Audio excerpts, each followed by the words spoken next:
আসসালামু আলাইকুম। তোমরা স্ক্রিনের লেখা দেখেই বুঝতে পারছো যে আজকে আমরা কোন টপিক নিয়ে ভিডিও ক্লাস নিব। ভেক্টর অনেক গুরুত্বপূর্ণ একটা অধ্যায়। এই অধ্যায় না পারলে অনেকগুলো অধ্যায়ে সমস্যা হয়ে যায়। একটা বেসিক অধ্যায়। আমি চেষ্টা করব একদম বেসিক থেকে কিভাবে সব ভালোভাবে শেখানো যায়, ভালোভাবে শেখানোর ইনশাআল্লাহ। তো চলো শুরু করা যাক। তো প্রথমে যে প্রশ্নই মাথায় আসবে যে আসলে ভেক্টর জিনিসটা আসলে কি? যদিও তোমরা 19 এ একটু ধারণা পেয়েছো, তবুও চেষ্টা করব যে এখন একটু ধারণা দেওয়ার। তো এটা বোঝার জন্য তোমাদের প্রথমে যেটা বুঝতে হবে সেটা হচ্ছে যে রাশি। রাশিটা কি? এই ভৌত জগতে যা কিছু পরিমাপ করা যাবে সেগুলোই হচ্ছে রাশি। আমাদের দৈনন্দিন জীবনে আমরা বিভিন্ন কিছু ইউজ করি, যেমন দৈর্ঘ্য, ভর, সময়, তাপমাত্রা, এদিকে আবার আবেগ, অনুভূতি, ভালোবাসা, এগুলা। দৈর্ঘ্য আমরা পরিমাপ করতে পারি, ভর পরিমাপ করতে পারি, কিন্তু আবেগ, অনুভূতি, ভালোবাসা, ঘৃণা এগুলো কিন্তু আমরা পরিমাপ করতে পারি না। তো যে জিনিসগুলো আমরা পরিমাপ করতে পারি সেগুলোকেই বলা হবে রাশি। তো তাহলে কি হলো? এই ভৌত জগতে যা কিছু পরিমাপ করা যায়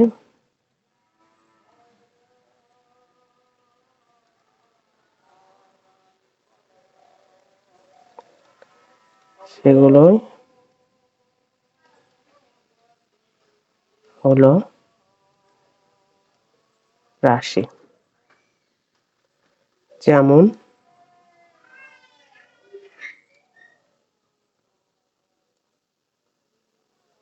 দৈর্ঘ্য, ভর, সময়, বল ইত্যাদি।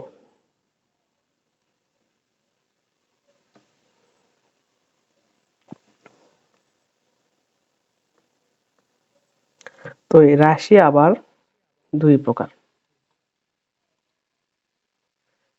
রাশি হলো দুই প্রকার। একটা হলো স্কেলার রাশি,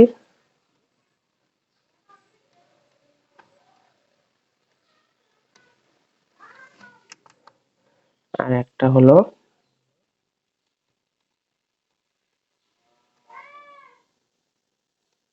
ভেক্টর রাশি। তো এই ভেক্টর রাশি আসলে ভেক্টর অধ্যায়ে পড়ার বিষয়। ভেক্টর রাশিকেই সংক্ষেপে ভেক্টর নামে এখানে লেখা হয়েছে। তো এখন স্কেলার রাশি আর ভেক্টর রাশি বলতে কি বোঝায় আমরা এখন সেটা দেখব।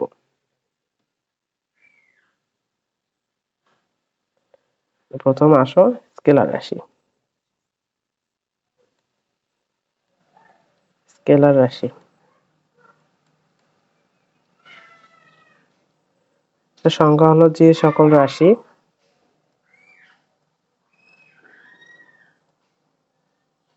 শুধুমাত্র মান দ্বারাই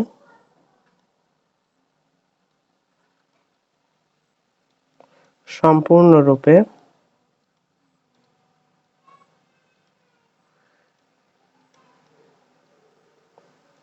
প্রকাশ করা যায়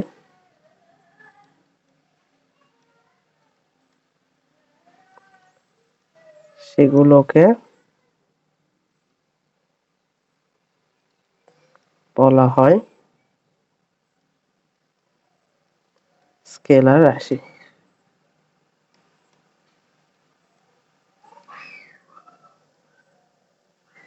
যেমন দৈর্ঘ্য,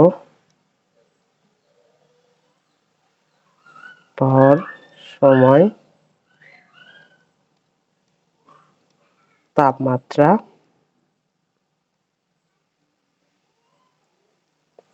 দ্রুতি, কাজ, শক্তি ইত্যাদি। এই উদাহরণগুলো কিন্তু এমসিকিউতে আসে, প্রচুর আসে। অ্যাডমিশনেও আবার বোর্ডেও উদাহরণগুলো কিন্তু আসে। এগুলো ভালো করে মনে রাখবো। এখন আসো স্কেলার রাশির যে বৈশিষ্ট্যগুলো কি কি? স্কেলার রাশির বৈশিষ্ট্য।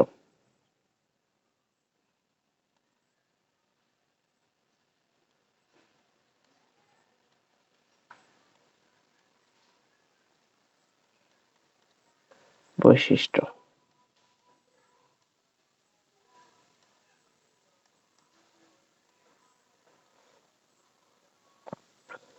প্রথম বৈশিষ্ট্য কি? এই রাশিকে, সংজ্ঞা থেকেই বৈশিষ্ট্য, এই রাশিকে শুধু মাত্র মান দ্বারাই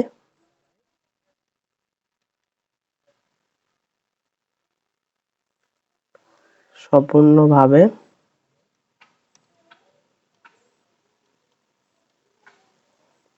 প্রকাশ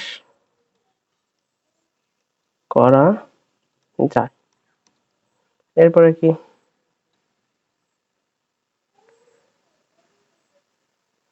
এই রাশির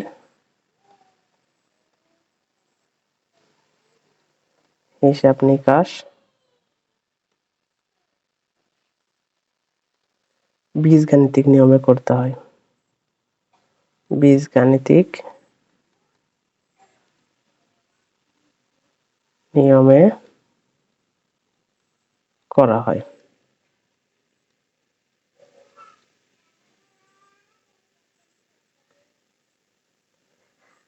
এরপরে শুধুমাত্র মানের পরিবর্তন হলে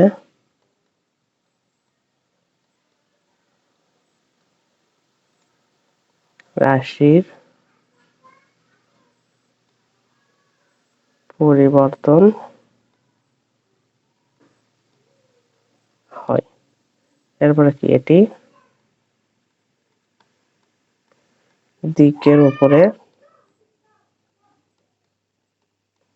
নির্ভরশীল নয়। নির্ভরশীল নয়। তো এই কটা বৈশিষ্ট্য একটু মনে রাখলেই হয়ে যাবে, কয়েকবার পড়লেই দেখবো মনে থাকবে। এখন আসো ভেক্টর রাশির বৈশিষ্ট্য।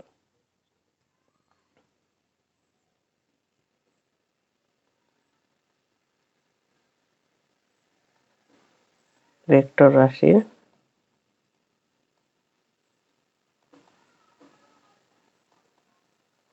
বৈশিষ্ট্য।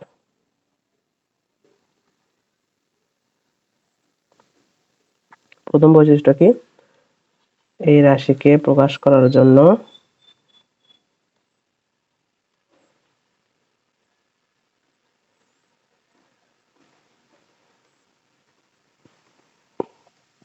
মান এবং দিক উভয়েরই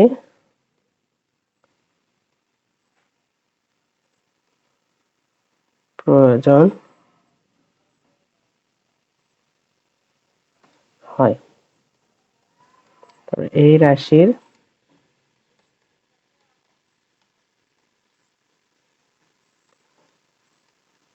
হিসাব নিকাশ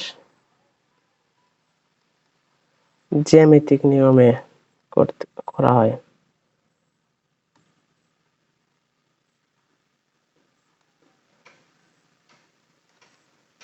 জ্যামিতিক নিয়মে করা হয়।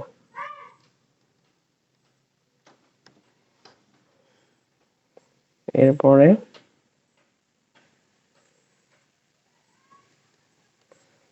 মান অথবা দিক অথবা উভয়েরই পরিবর্তন হলে রাশির পরিবর্তন হয়।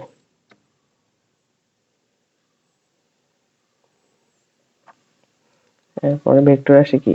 এটি মান এবং দিক উভয়ের উপরই নির্ভরশীল।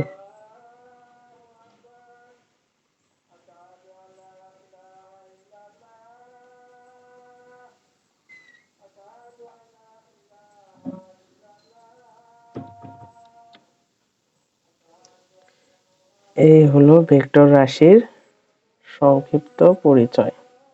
এখন এই অধ্যায়ে আমরা ভেক্টর রাশি নিয়েই আরো ডিটেলস ভাবে আলোচনা করব।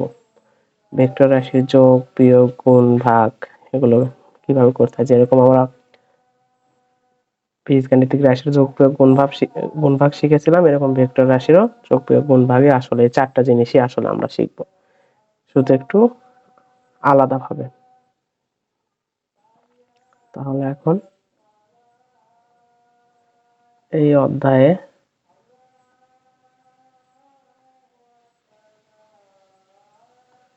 যা যা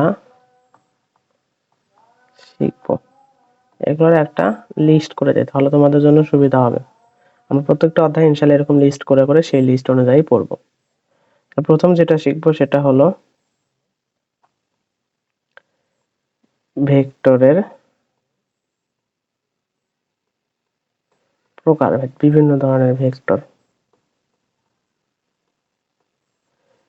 এরপরে ভেক্টরের যোজন, ভেক্টরের বিয়োজন,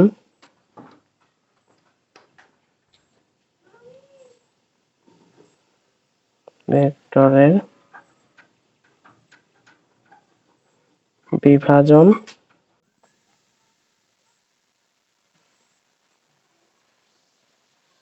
ভেক্টরের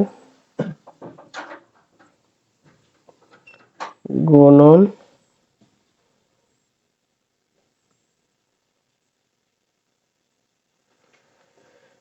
এরপরে লাস্ট যে টপিক ভেক্টর ক্যালকুলাস।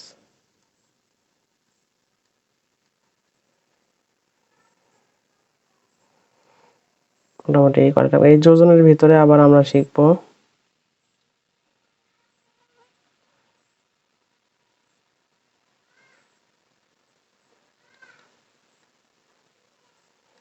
পাঁচটি সূত্র, এরপরে বিখ্যাত একটা টপিক নদী নৌকার ম্যাথ,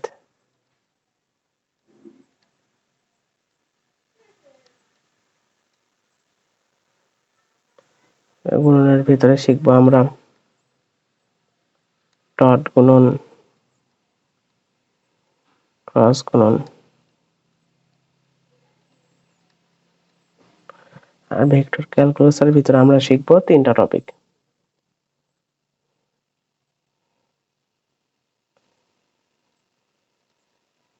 গ্রেডিয়েন্ট,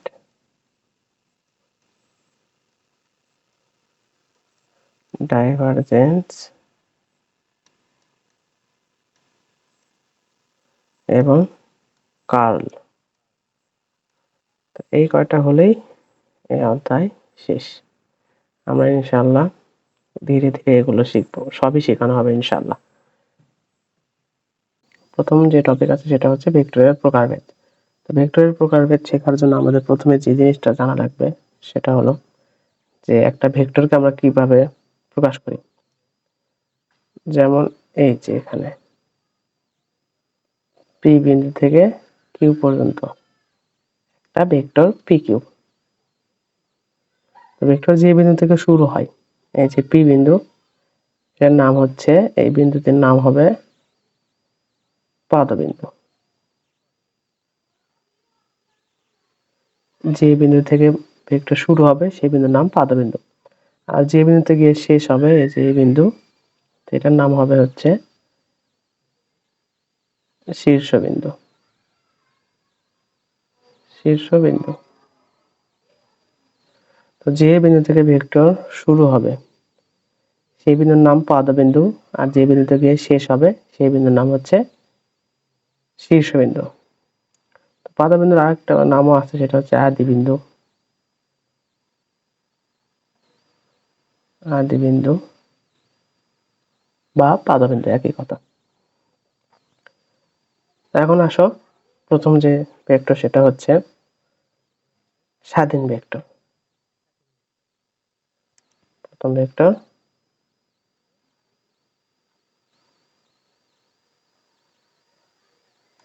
স্বাধীন ভেক্টর। এটা হচ্ছে যে ভেক্টরের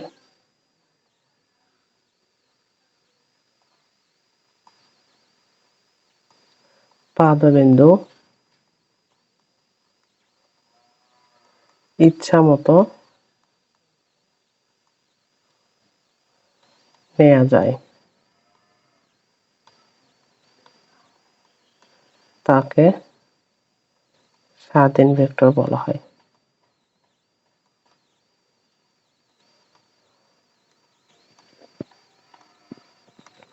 যেমন বল একটা ভেক্টর, এটার পাদবিন্দু আমরা যে কোনো জায়গা থেকে নিতে পারি। একটা বস্তু যদি এটা হয় এই বস্তু, তো এই বলের পাদবিন্দু আমরা এখান থেকেও লিখতে পারি, এখানেও পাদবিন্দু দিতে পারি, অথবা এভাবেও লিখতে পারি। এই দিকে এই বল এখানে এইভাবে দেখানো যে কথা, অথবা এইভাবে এখানে দেখানো একই কথা। এখানেও দেখাতে পারো, এখানেও দেখাতে পারো। তো বল ভেক্টর এটা একটা কি স্বাধীন ভেক্টর। যে ভেক্টরের পাদবিন্দু ইচ্ছামতো নেওয়া যাবে সেটাই হবে স্বাধীন ভেক্টর।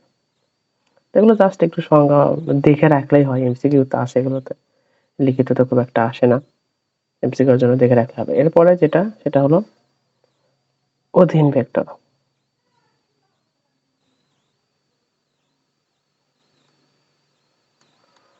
অধীন ভেক্টরটা কি হবে? স্বাধীন ভেক্টরের বিপরীত। যে ভেক্টরের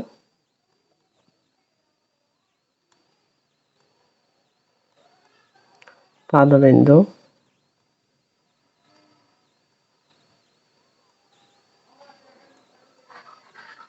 ইচ্ছামতো নেওয়া যায় না, নেওয়া যায় না সেটাই অধীন ভেক্টর।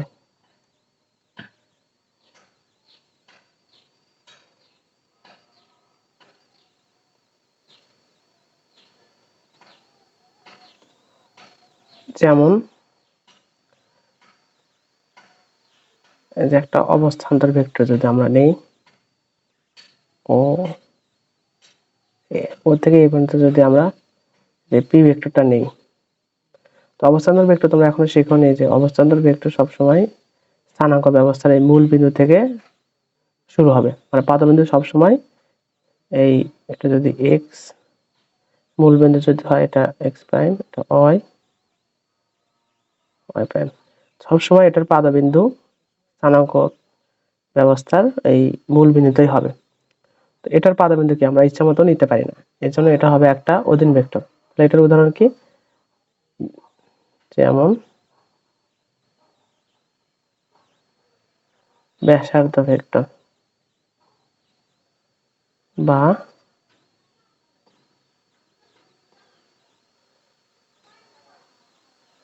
অবস্থান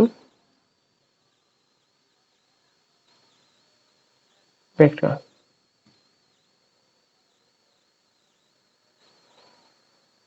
এটা হচ্ছে আমাদের অধীন ভেক্টর। যে ভেক্টরের পাদবিন্দু ইচ্ছামতো নেওয়া যাবে না সেটাই হবে অধীন ভেক্টর। কারণ এই ব্যাসার্ধ ভেক্টরের ক্ষেত্রে সবসময় মূল বিন্দুতেই পাদবিন্দু থাকতে হবে, অন্য জায়গায় থাকতে পারবে না। এই জন্য এটা একটা অধীন ভেক্টর। তো ব্যাসার্ধ ভেক্টরের আবার আরেকটা নাম হচ্ছে অবস্থান ভেক্টর। এখন আমরা যেটা শিখবো সেটা হচ্ছে সদৃশ ভেক্টর এবং বিসদৃশ ভেক্টর।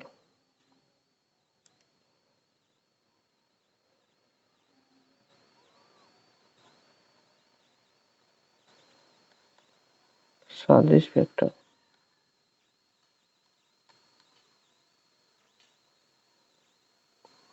এটা হচ্ছে কি 2 বা ততোধিক ভেক্টরের 2 বা ততোধিক ভেক্টরের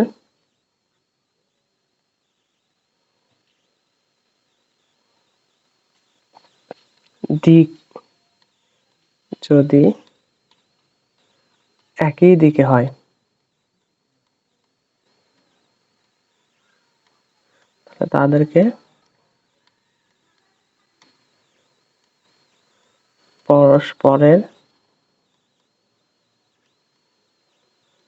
সদৃশ ভেক্টর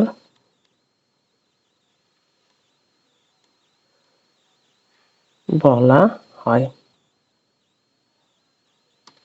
যেমন এটা যদি একটা পি ভেক্টর হয়, এটা যদি একটা কিউ ভেক্টর হয়, দেখো দুইটা ভেক্টরের দিকই কি ডান দিক বরাবর, তাই না? তাহলে পি ও কিউ ভেক্টর পরস্পরের সদৃশ ভেক্টর হবে। ভেক্টরের মান যা হয় হোক, মান সমান হতেও পারে নাও পারে, শুধুমাত্র দিক একই দিকে হলে সেটা হবে সদৃশ ভেক্টর। এখন আমরা শিখব বিসদৃশ ভেক্টর। বিসদৃশ ভেক্টর কি হবে? সদৃশ ভেক্টরের বিপরীত।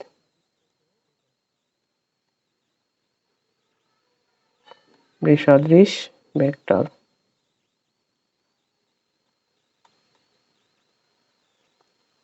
এটাকে 2 বা ততোধিক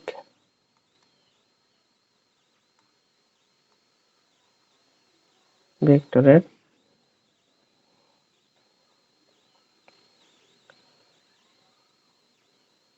দিক বিপরীত দিকে হলে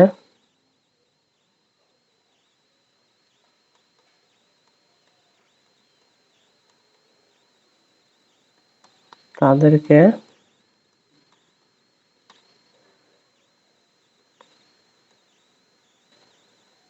পরস্পরের বিসদৃশ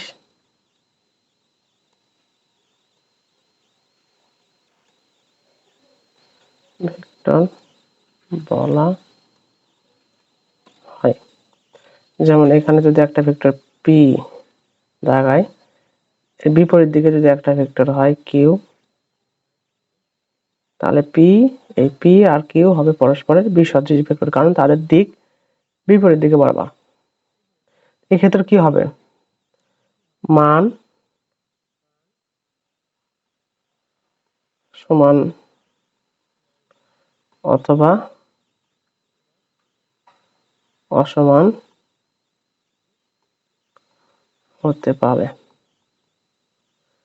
শুধু আমরা দিক দেখব, দিক বিপরীত হলেই সেগুলো হবে পরস্পরের বিসদৃশ ভেক্টর, মান সমান হোক বা না হোক। এখন আমরা দেখব সমান ভেক্টর। সমান ভেক্টর কি? দুটি ভেক্টরের মান ও দিক উভয়ে যদি সমান হয় তাহলে তাদেরকে সমান ভেক্টর বলা হয়। যেমন এখানে একটা ভেক্টর পি ভেক্টর, এখানে একটা ভেক্টর কিউ ভেক্টর, তাহলে এই পি ভেক্টরের মানও যদি 5 নিউটন হয়, আবার এই কিউ ভেক্টরের মানও যদি 5 নিউটন হয়, তাহলে পি ভেক্টর এবং কিউ ভেক্টর পরস্পর সমান হবে যদি তাদের কি দিক একই দিকে হয়। তাহলে আমরা এখানে কি বলতে পারি যে সকল সমান ভেক্টর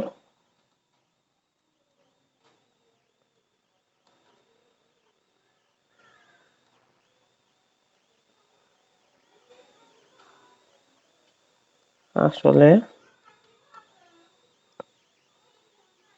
সদৃশ ভেক্টর।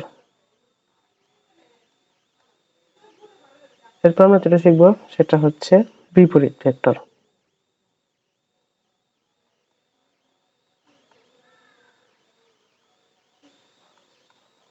বিপরীত ভেক্টর দুটি ভেক্টরের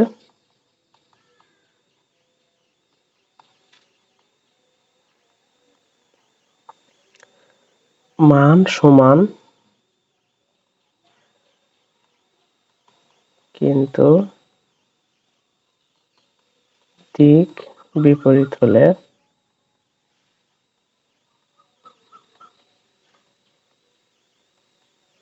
তাদেরকে বলা হয়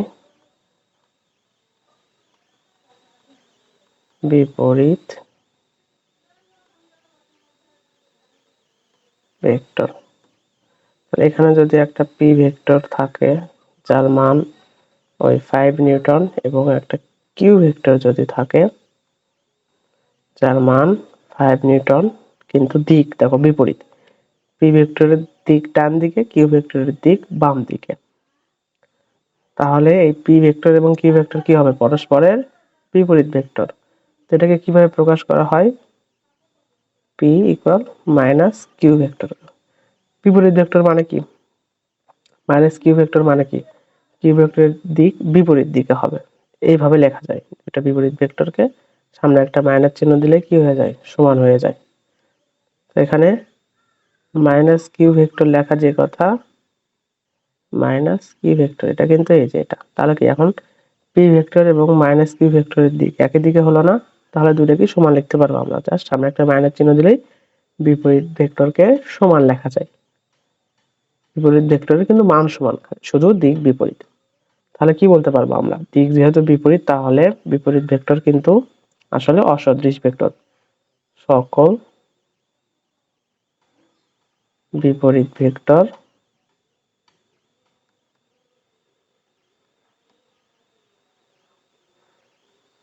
বিসদৃশ ভেক্টর।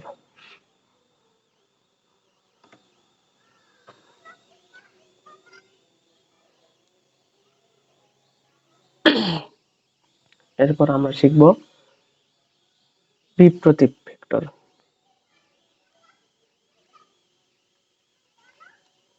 বিপ্রতীক ভেক্টর এটার সংজ্ঞা কি? একটি ভেক্টরের মান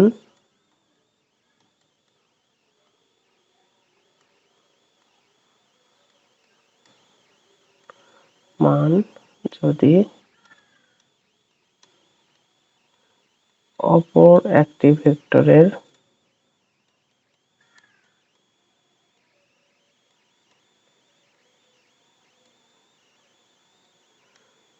মানের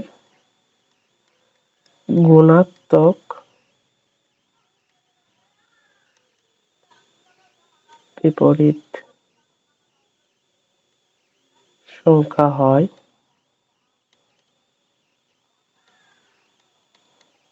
তাহলে তাদেরকে পরস্পরের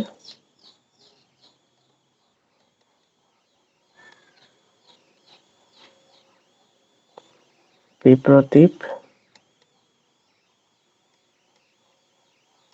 ভেক্টর বলা হয়। যেমন পি একটা ভেক্টর, এটার মান যদি হয় 5 নিউটন, আর কিউ একটা ভেক্টর, এটার মান যদি হয় 1/5 নিউটন, তাহলে পি এবং কিউ দুটা ভেক্টর পরস্পরের গুণাত্মক, পরস্পরের বিপরীত ভেক্টর হবে। গুণাত্মক বিপরীত সংখ্যা এটা বলতে কি বোঝো? একটা সংখ্যা যদি এ হয় তার গুণাত্মক বিপরীত সংখ্যা হবে 1/a। এখানে পি ভেক্টরের মান 5 নিউটন, তাহলে এটার গুণাত্মক বিপরীত সংখ্যা হচ্ছে 1/5 নিউটন। যেহেতু পি ভেক্টরের মান এখানে 5, কিউ ভেক্টরের মান 1/5, সুতরাং পি এবং কিউ পরস্পরের বিপ্রতীক ভেক্টর। এরপরে আমরা যেটা শিখবো সেটা হচ্ছে সমতলীয় ভেক্টর এবং সমরেখ ভেক্টর। এগুলো অনেক ইজি, নামের সাথেই, নাম দেখলেই বোঝা যায়। সমতলীয় ভেক্টর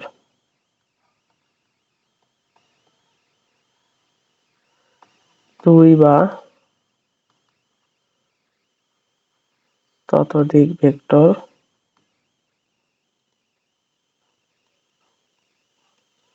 যদি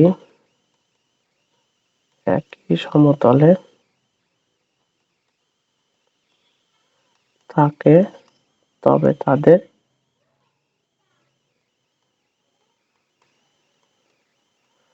বলা হয় সমতলীয় ভেক্টর। যেমন তোমরা যদি দেখো যে এই তোমাদের ফোনের স্ক্রিন,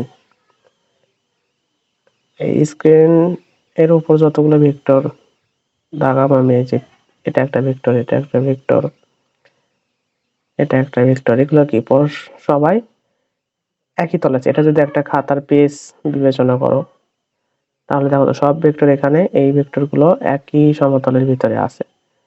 তো এই ভেক্টরকে বলা হবে সমতলীয় ভেক্টর। একই তলের উপর অবস্থিত হলে সেগুলো সমতলীয় ভেক্টর। তো এখন যেটা দেখবো সমরেখ ভেক্টর। সমতলীয় ভেক্টর দেখে তোমরা অলরেডি বুঝতে পারছো সমরেখ ভেক্টর কি।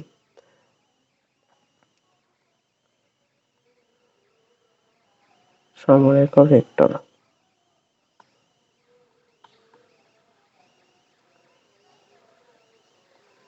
যে সকল ভেক্টর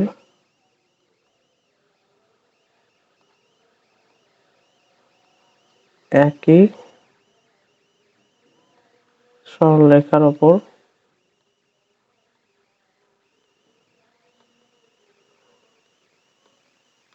অবস্থিত তাদেরকে বলা হয় সমরেখ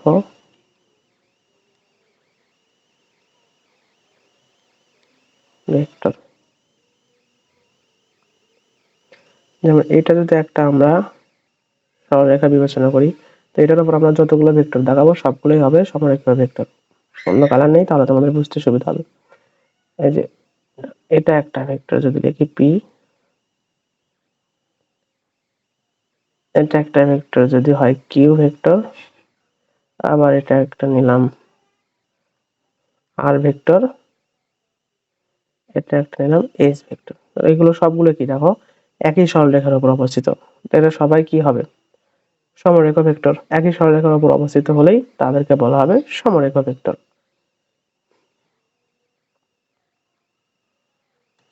এরপর আমরা যেটা দেখবো সেটা হলো সমান্তরাল ভেক্টর।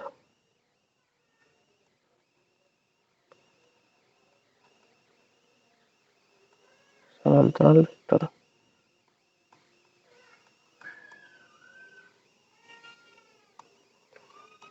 বা ততোধিক ভেক্টর পরস্পর সমান্তরাল হলে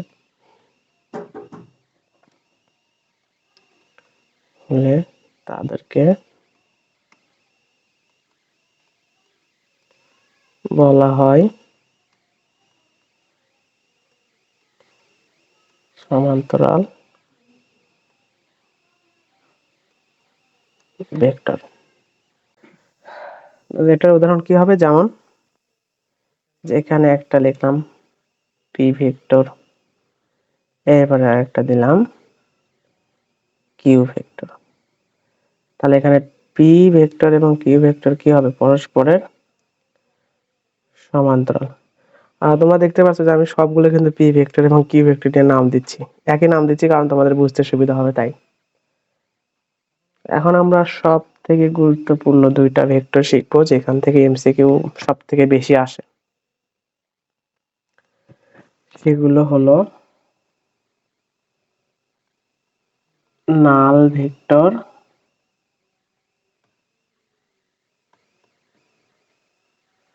নাল, এন ইউ ডাবল এল। এই কথাটার অর্থই আসলে শূন্য, ফাঁকা আছে, কিছুই নাই যেখানে। তো তাহলে কি হবে, যে ভেক্টরের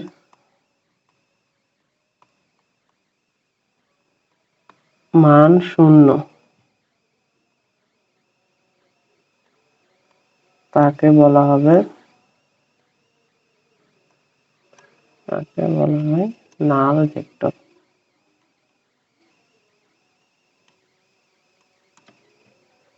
তো এই ভেক্টরকে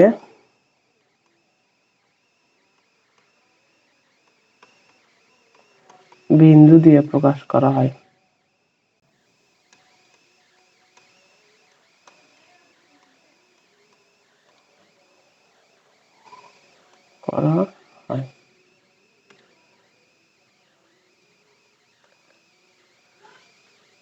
তাহলে কি হবে, যেহেতু বিন্দু দিয়ে প্রকাশ করা হয় তাহলে পাদবিন্দু এবং শীর্ষবিন্দু কি একই জায়গায় হবে।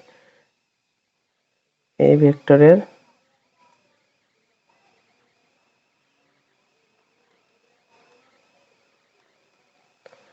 পাদবিন্দু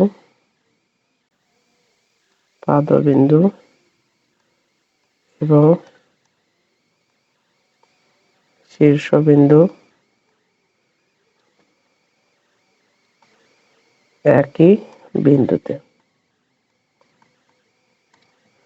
আরেকটা গুরুত্বপূর্ণ যে কথা সেটা হলো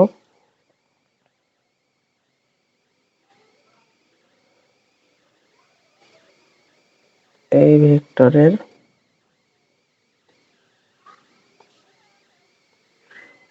নির্দিষ্ট কোনো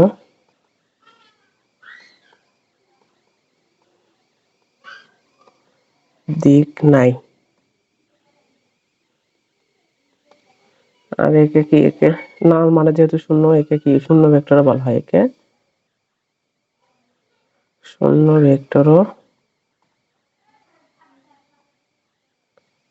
বলা হয়। এরপরে যেটা দেখবো সেটা হচ্ছে একক ভেক্টর। একক ভেক্টর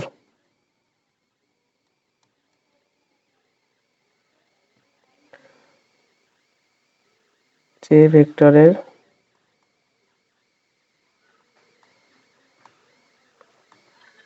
মান 1 তাকে বলা হয় একক ভেক্টর। যেমন ধরো এখানে একটা ভেক্টর যদি পি হয়, এই ভেক্টরের মান যদি 1 হয়, 1 নিউটন, তাহলে এটাকে বলা হবে একক, পি একটা একক ভেক্টর। তো একক ভেক্টর কিভাবে পাবা? কোন ভেক্টরকে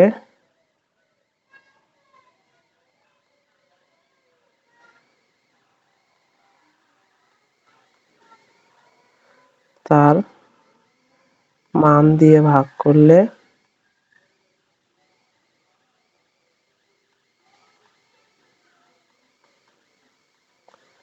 একক ভেক্টর পাওয়া যায়।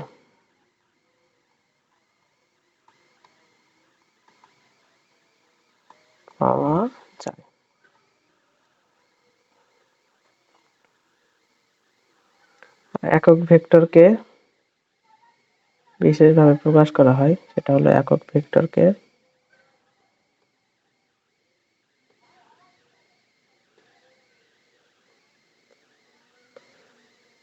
মাথার উপর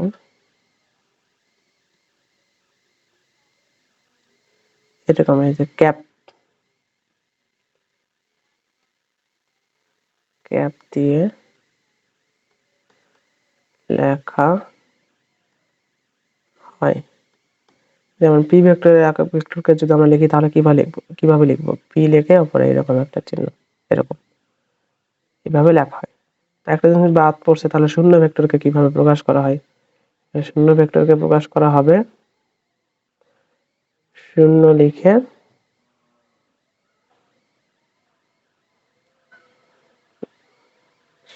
লিখে তারপর একটা ক্যাপ দিয়ে এইভাবে প্রকাশ করা হয়। ওই একক ভেক্টরের মধ্যে জাস্ট শূন্যের উপর একটা ক্যাপ দিতে হয়। এরপর আমরা যেটা দেখব সেটা হলো লাস্ট যে ভেক্টরের প্রকারভেদ সেটা হলো একক আয়ত ভেক্টর। একক আয়ত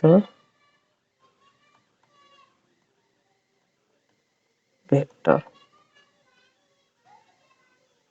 এটা বোঝার জন্য আমাদের স্থানাঙ্ক ব্যবস্থা বুঝতে হবে। সেটা হলো তোমরা 9 10 এ যেটা শিখছো দ্বিমাত্রিক স্থানাঙ্ক ব্যবস্থা।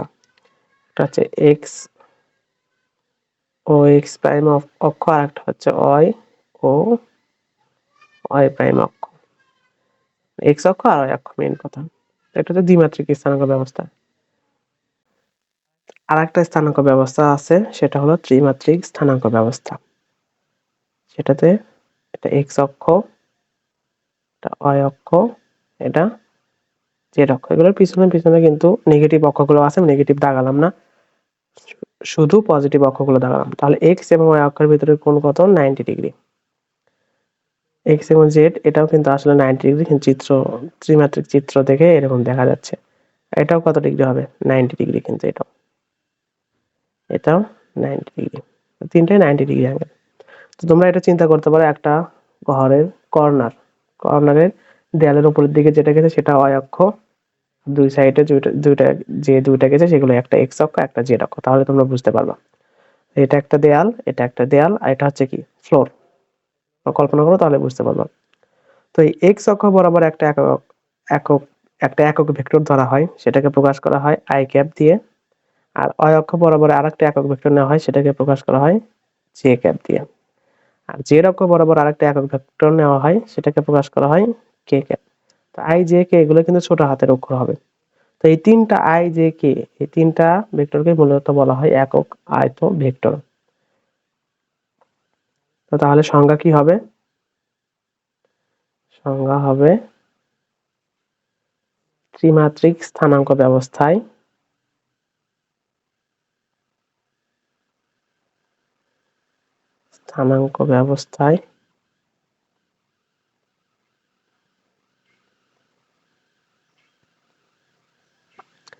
তিনটি ধনাত্মক অক্ষ বরাবর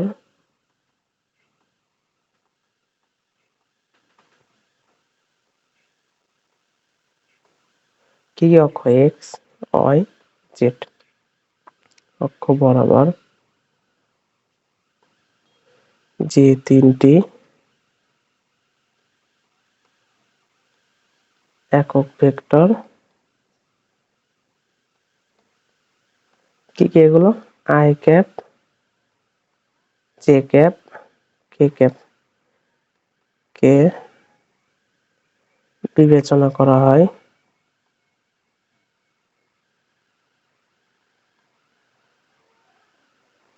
তাদেরকে বলা হয় একক আয়ত ভেক্টর। তো এর মাধ্যমে আমাদের আজকে ভেক্টর প্রকারভেদগুলো শেষ হলো। আমরা কিন্তু অনেকগুলো ভেক্টর প্রকারভেদ দেখছি। দেখো যদি আমি তোমাদের আবার দেখাই এক এক করে, অনেকগুলা। কিন্তু প্রথমে আমরা দেখছিলাম এই যে স্বাধীন ভেক্টর, এরপর অধীন ভেক্টর, সদৃশ ভেক্টর, বিসদৃশ ভেক্টর, সমান ভেক্টর, বিপরীত ভেক্টর, বিপ্রতীপ ভেক্টর, সমতলীয় ভেক্টর, সমরেখ ভেক্টর, সমান্তরাল ভেক্টর, নাল ভেক্টর বা শূন্য ভেক্টর, এরপরে একক ভেক্টর, একক আয়ত ভেক্টর। সবগুলোই অনেক গুরুত্বপূর্ণ এমসিকিউ এর জন্য। লাস্টের এই কয়েকটা আরো বেশি ইম্পর্টেন্ট। নাল ভেক্টর, একক ভেক্টর, একক আয়ত ভেক্টর, এগুলো বেশি ইম্পর্টেন্ট। আজকে এই পর্যন্ত। ইনশাল্লাহ পরবর্তী ক্লাসে তোমাদের সাথে আবার দেখা হবে। ততদিন পর্যন্ত সবাই ভালো থেকো। আল্লাহ হাফেজ।